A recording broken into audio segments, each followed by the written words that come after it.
Oh, heck, John, you think we should just get going? Sure. All right, great. Well, thank you all for joining us today for a webinar. This webinar, we've all heard of the One Big Beautiful Bill Act. Some are praising its benefits to small business and border security, while others are decrying its cuts to social services. Regardless of which side you're on, it's now the law of the land. And as a business owner, you need to know how the OBBA impacts you and your business. We've asked John Russell IV to provide us with a better understanding of what we need to know about this new law. But a bit about John.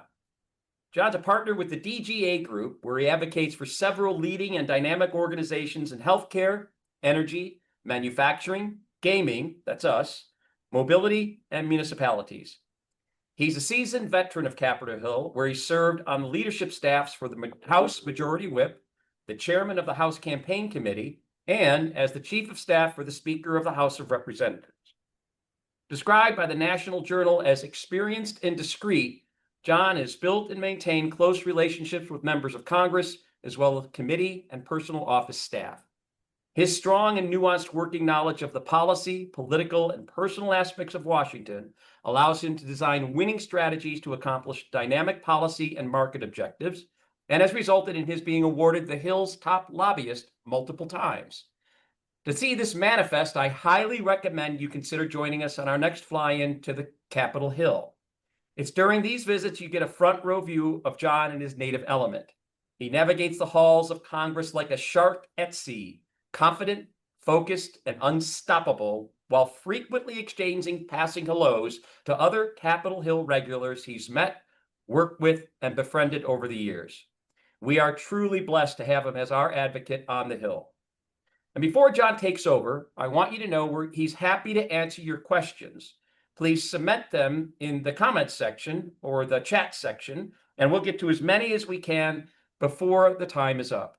And lastly, I hope you'll all be joining us next week in Dallas for the completely reimagined AAMA All Access Annual Meeting. John will be leading a conversation during the Government Relations Luncheon Wednesday, August 20th, where he'll share his unique insights into what's happening in the halls of Congress. His presentations are always as informative as they are entertaining, and a highlight of the week for attendees. Given the current climate in DC, I'm certain it will be that again. So John, with all that, the floor is yours. Pete, thank you very, very much. Good afternoon, good morning, everyone. Hope we find everybody well on an August Wednesday. If your school hasn't started or your schools in your neighborhood haven't started yet, don't worry, it's coming quickly, as I reminded my 10-year-old who will start 6th grade in a week. Summer is over. A couple things at the top. Pete described Washington, D.C. as my natural element. That's very sad for a person who grew up in Los Angeles and moved to Hollywood for ugly people, but we'll just leave that where it is. The second point, and this is very important, and as you all know, those that have spent some time with me, I like to have fun, but this is very, very, very serious.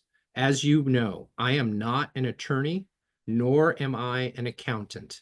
None of this presentation should be construed, because it would be misconstrued, as offering legal or accounting advice. I am just an evil lobbyist. I don't know very much and should not be relied upon to make decisions that could, in fact, result in you wearing orange, because nobody looks good in orange. So with that all said, I do think, and I'm going to share the screen right now, screen 3.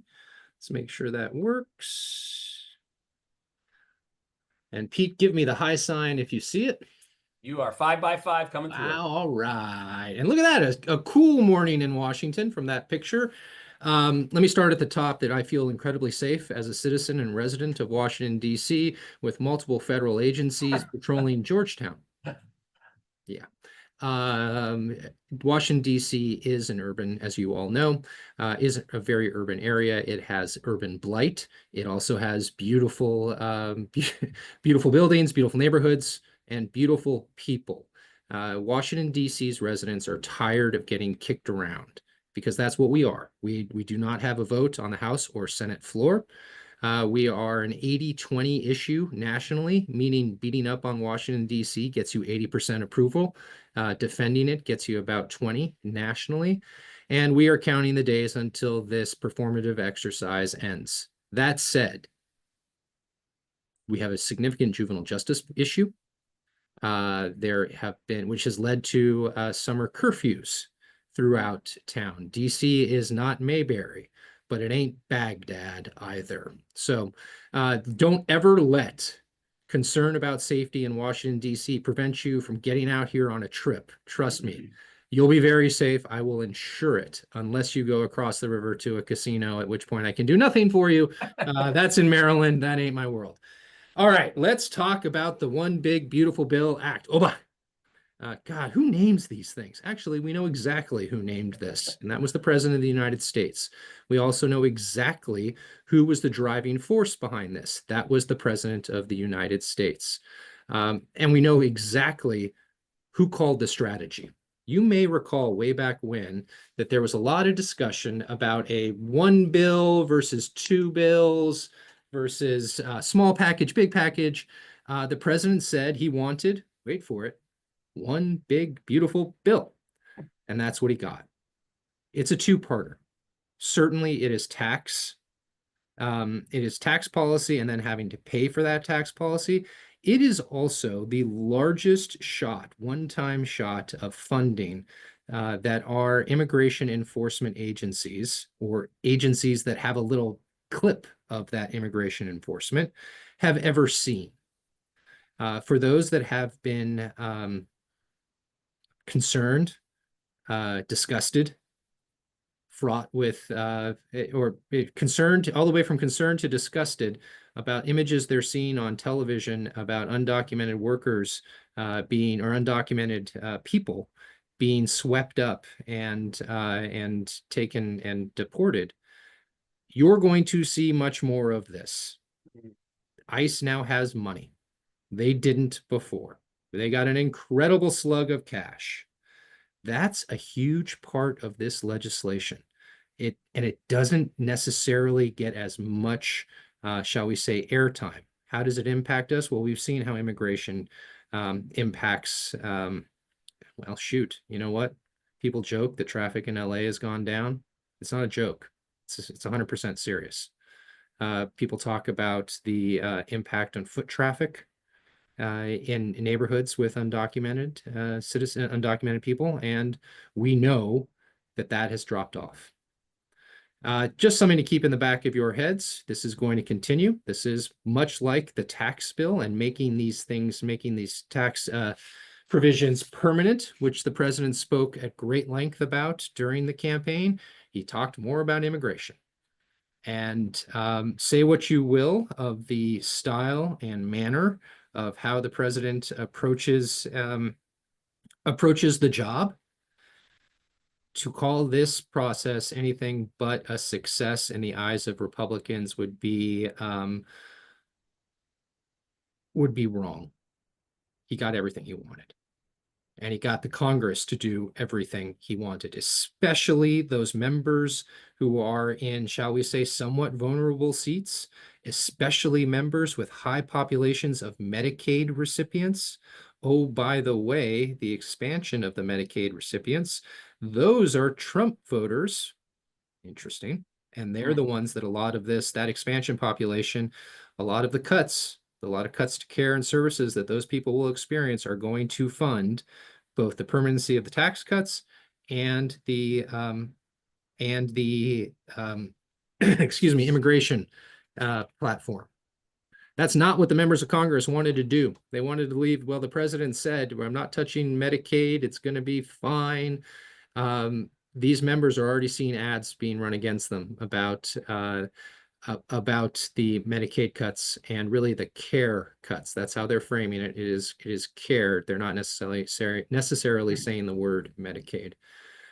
This will have dramatic implications, we think, on election day. Looking at polling today, it doesn't look so great for the Republicans to hold, but we are a ways away. So let's not draw any conclusions quite yet. All right. With all that as a very, very long preamble, let's get into the legislation. $3.4 trillion. That's what it costs. Don't worry, we just print more money here in Washington. Everything is fine. That said, to look at this as anything other than some of the most critical tax legislation since 1986 is wrong. The code and the permanency included in this code is meant to, in an era where in Washington, yes, its permanency is in the eyes of the beholder, and you can undo things that Congress has done. But it's going to take a trifecta: House Democrats, Senate Democrats, Senate President to do that. So at the very least, you got 3.5 years, well, really 4 years of tax policy locked in. We do not expect there would be more legislation coming. There are some rumblings in the House about doing a few more. I want to take in a few more whacks at the social safety net. I don't think the Senate really has the desire to do that. But that's really what we're looking at here. Permanency was given up, permanency was established at the cost of both energy renewable projects and funding for a Medicaid expansion. And to say nothing of the costs associated, and these are really borne by states, not necessarily the feds, the costs associated with states for the provide care to undocumented, which of course also was kicked to the side. That's pretty hefty stuff, right? There were some significant trade-offs in this. But those trade-offs got what we as an association have been talking about since 2018, when the new tax bill came into effect, really 17, when it came into effect. And as we've learned, as we all know, there's no free lunch. So thinking about it, right? Here's this is what you got. This is what it does. Take a look, and you're going to excuse me as I refer to notes. No, I'm not a lawyer or lobbyist, but excuse me, not a lawyer and accountant, but I do like talking points. So let's run through these.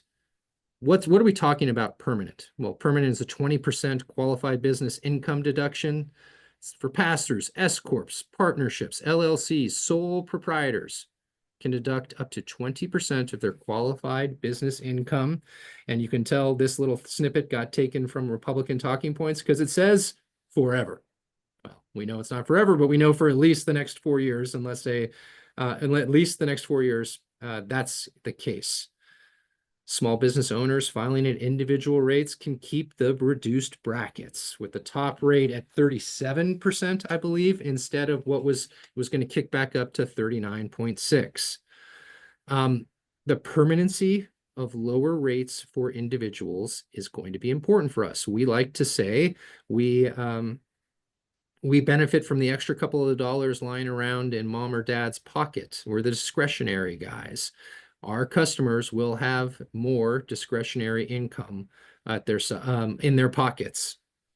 Let's talk about it, kind of the investing, and that's section 179, expensing, which allows you to deduct up to 1 million in qualified property.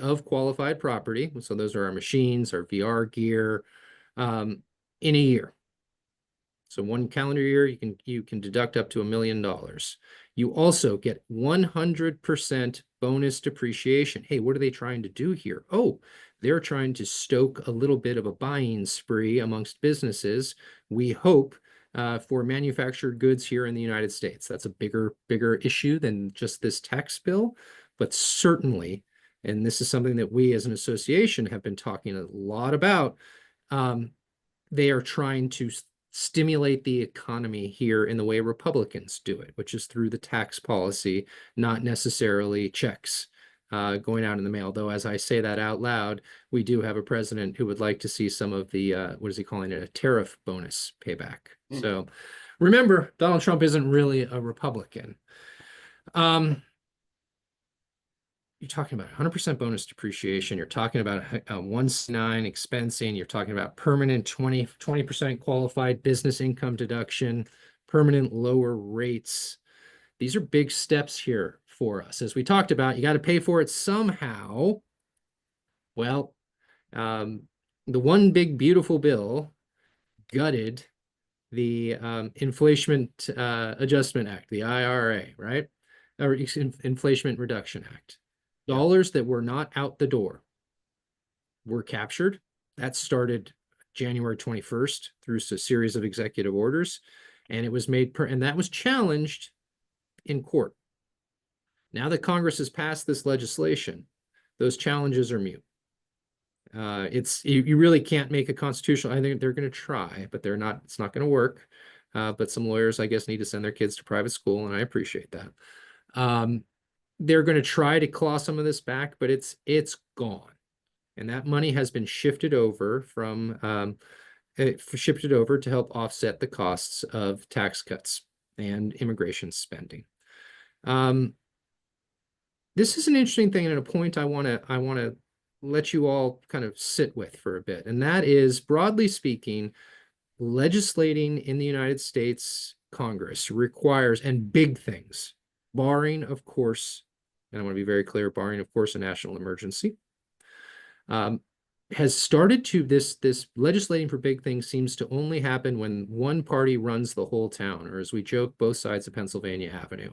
When you do that, and you ice out the other party completely, you leave whatever the legislative legacy, I don't want to say in doubt, but certainly weakened, because parties change, power changes, majorities change. And you know what? When the guys were left at the curb and couldn't play, well, now they've got the ball, and guess who's going to be sitting on the curb and not play? So again, this is part of when we talk about permanency, understand that it's permanency to the term, to a presidential term. It does matter who wins, because there will be efforts you can, as dollars to donuts. If the Democrats were in a position to take back both the White House, the House, and the Senate in 2026, which we know they're not because the White House isn't on it, but they could get both the House and the Senate, they would immediately work to repeal the tax cuts and the permanency because of the cuts to Medicaid, which is a long way of saying, please talk to your attorneys, talk to your accountants, and figure out how to maximize as much as you can for your businesses the changes in this code. Yes, they're talking about permanency. Permanency can't be guaranteed in the partisan environment we live in today. So that's just something to keep in the back of your heads. This is a big deal. It does, and here's where we can talk about, I don't want you all to feel guilty about your permanent 20% tax cuts or your ability to have 100% bonus appreciation, but understand on whose backs that came from. And this is it. Some very intense, those states that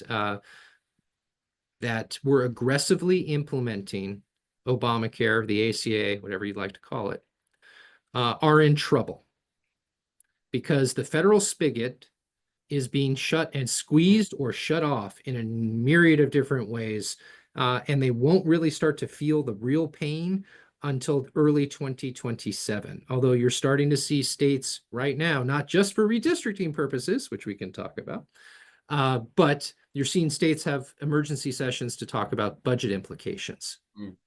That is kind of the dirty little secret here. Hey, businesses might do well, individuals might do well. State coffers are going to take a huge hit, which is going to result in budget cuts, which is going to result in service cuts, which is something that I think people are going to need to watch very, very, very carefully. There isn't a free lunch, especially in Washington, D.C., and I think it's important that we understand these were you've seen what the energy provisions were. These are the healthcare ones, and they are going to have impacts on people's lives.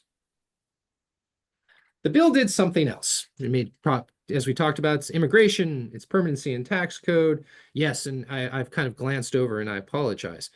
You know, no tax on tips. There's a little kicker in there for senior citizens because the president kept saying you weren't going to tax Social Security. Well, now they get a little boost of cash that's going to cover their tax payment, because they of course did not change the policy to do that. They also took away, I don't want to say defanged, because that's a pretty strong word, but they weakened oversight across the board. And you see it at the SEC, And you see it at the CFPB. It's important to remember the CFPB is viewed by Republicans as Elizabeth Warren's thing, right? It came out of the 2008 financial crisis. It was really, it was led, or I should say, the implementation was led while she was on the outside, and then she got into the Senate and has been a stalwart champion. Well, all you got to do for Republicans is say Elizabeth Warren likes it, and they'll all line up against it. But they've taken a hit. The SEC also taken a hit.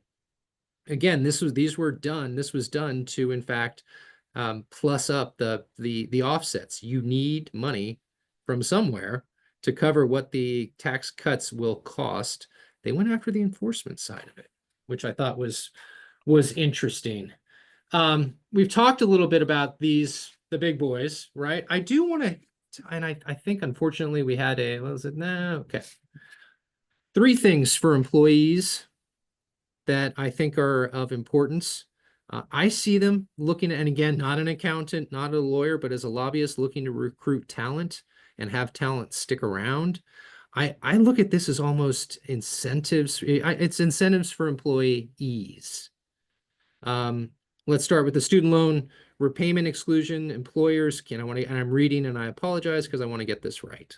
But employers can pay up to $5,250 per employee per year towards student loans, tax-free for both sides, indexed for inflation starting in 2026. Again, it's hard to, especially the stage of life I'm in, hard to be with other friends and not hear the term student loan. Because we got kids in college, and yeah, 95 grand wasn't really what I was thinking for a year. But anyway, we see that as a recruiting tool. The second thing is for those maybe a little further down the life pattern, and that's the child care credit. It's section 45F, and it's permanently increased. Credit rate is 40% for most, 50% for some small businesses. The annual cap is around $500,000, $500,000 to $600,000. That gets inflation. That's adjusted for inflation again, also starting in 2026. And businesses can pull resources or use intermediaries to provide care. I think this is worthy of, for those that are in the larger side, those that have more families, more employees with families. This is an interesting thing. As we all know, childcare is a cost driver for most families. And the ability to think creatively about, and this is the wrong term, and again, not a lawyer, not an accountant, but I look at this almost as a co-op type of opportunity. Could you, where your business is, join with several other businesses in a closely located area and start up a little co-op for kids? That seems to be what this is offering here. This is going to be something to take a look at and follow and look for the implementation guidelines. All of that is expected to start rolling out here in short order. There will be opportunities to comment, but I found that very interesting. The final one that I think is of interest is 45S. That's the paid family and medical leave credit. Here again, it's made permanent.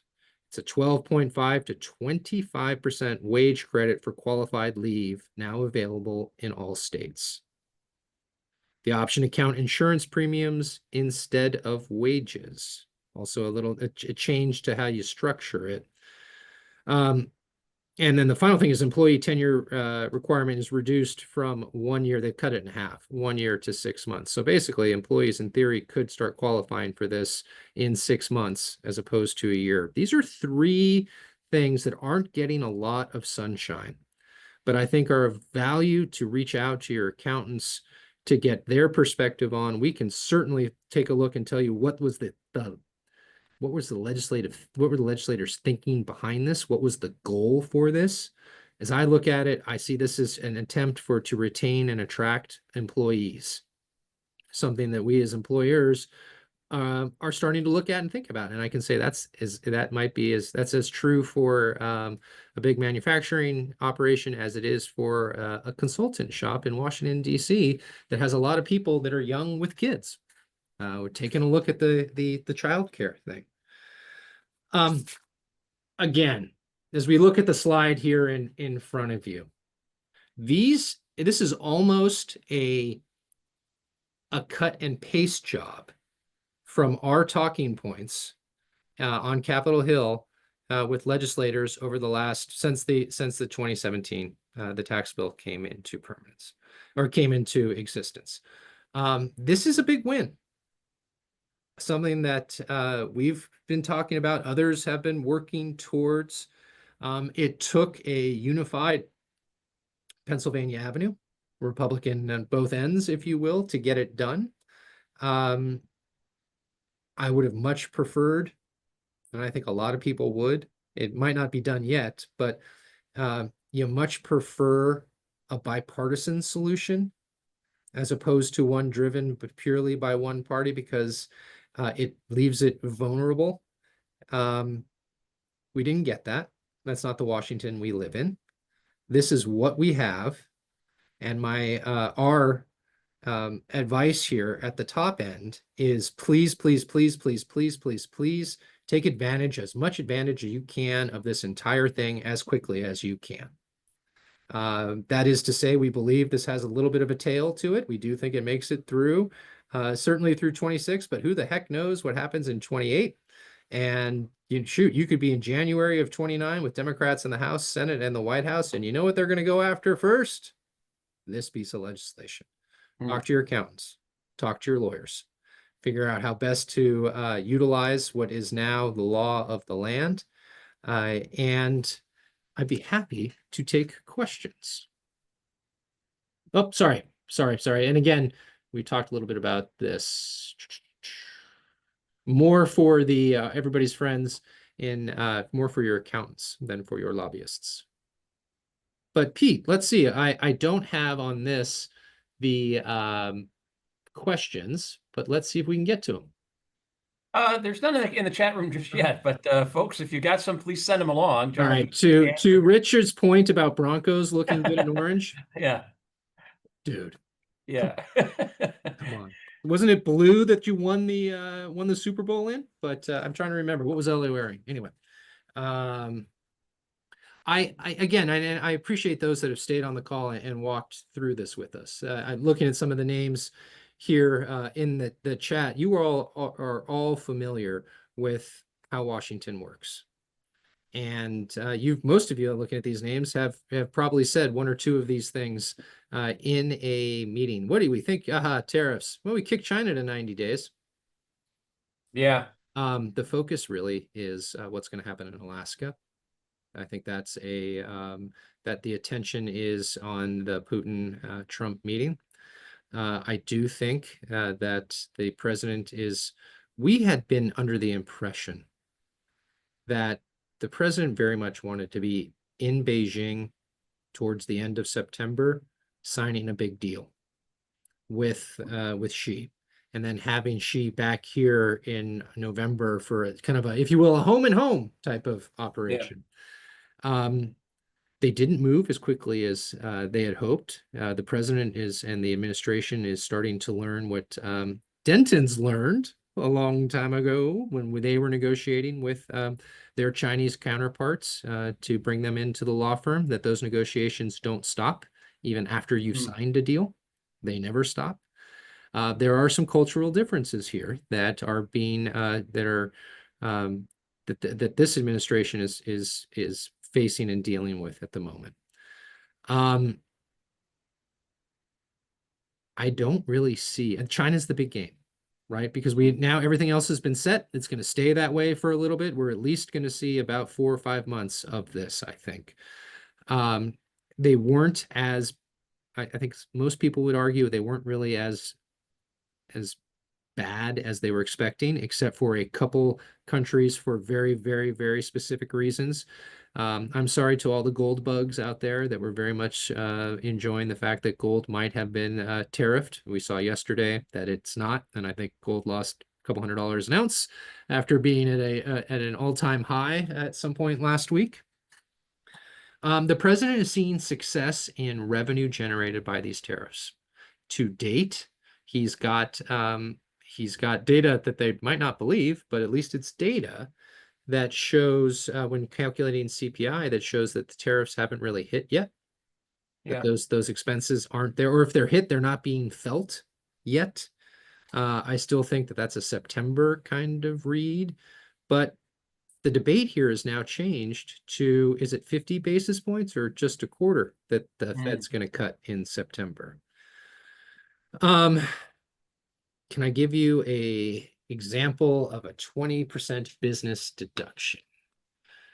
Yeah, I think I can. Let me see if I can pull one up real quickly. So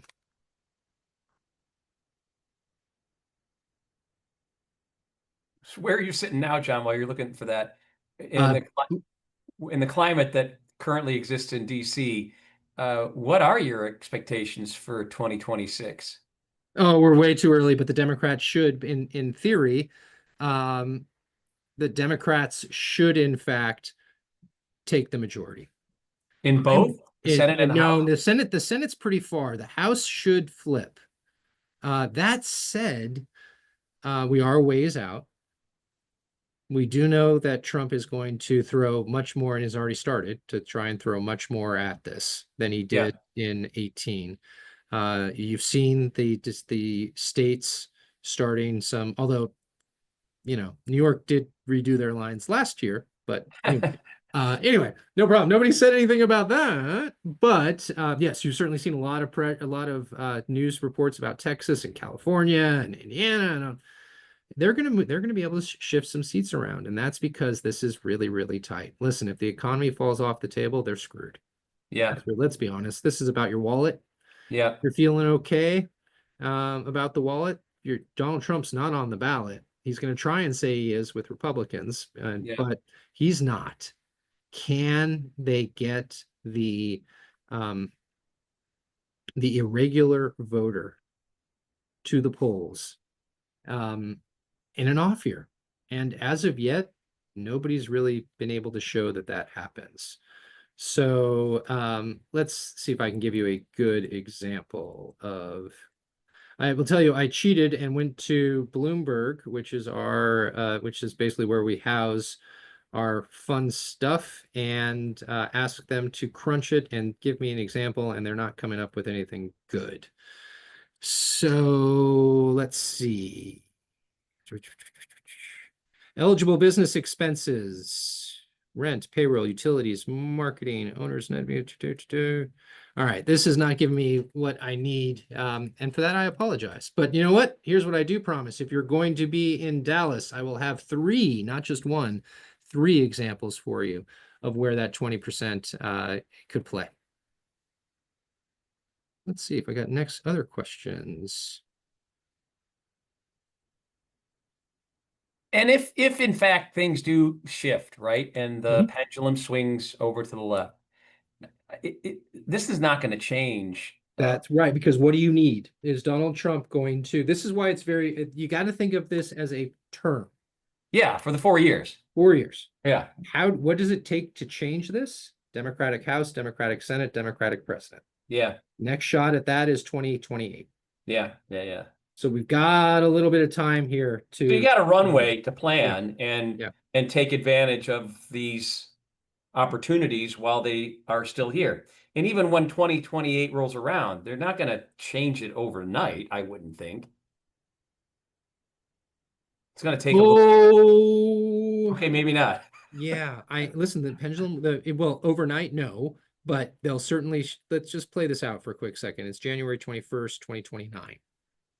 You have a new president, and we'll call that, who's the Democratic president? Should we say Pete Buttigieg? It's not going to happen, but we'll say it is.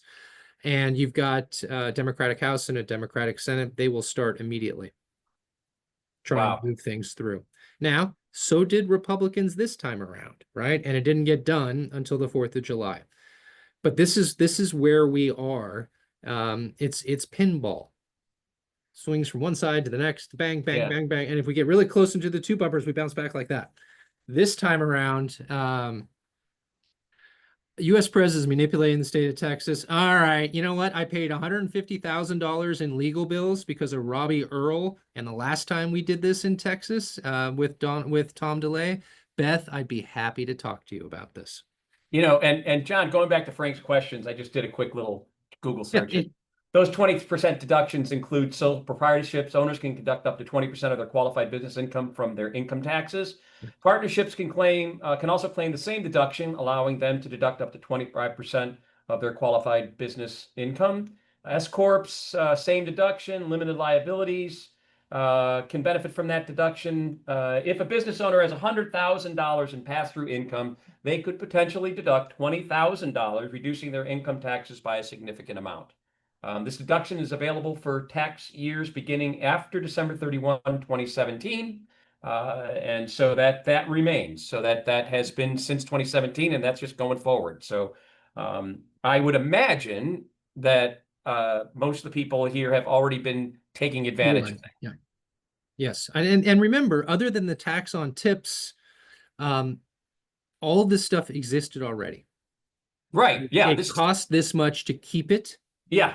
And make it permanent. That's the really significant part of this, is that, to keep these deductions in place, somebody had to pay or something had to pay. And you may or may not agree with where that money came from, but this is an opportunity. Like you said, it's the law of the land, and now is the time to take advantage of that to benefit yourself as best as possible.